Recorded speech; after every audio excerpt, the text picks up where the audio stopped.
It's that time of year when high school seniors receive college acceptance letters and make decisions about where they will attend in the fall. But many families are concerned as to how they'll pay for college. Alyssa Thurlow explains what's causing the headache for students and parents and what you need to know to receive federal financial aid.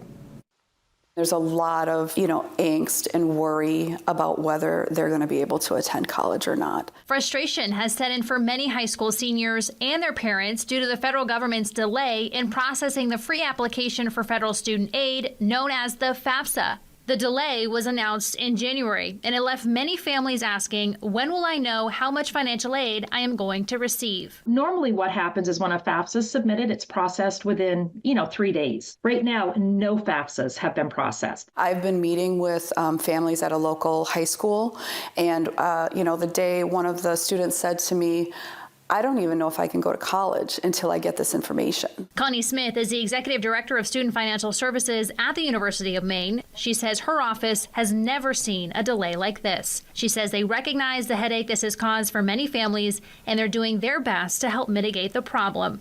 Starting March 1st, Maine's public universities will send students who have applied for fall admission estimated financial aid letters. Once we have that information, we will match that up with the information we have internally, and we're able to then tell them what they're eligible for. We would expect sometime in the first half of March, colleges will start receiving those FAFSA records for all of those people who have filed since December 30th. Schools then have to load those records, get them tested, and then turn around and get financial aid offers out. Official financial aid offers probably won't be available until early April, maybe even mid-April in some cases. According to Fame Maine, the federal government has about 5 million FAFSAs to process.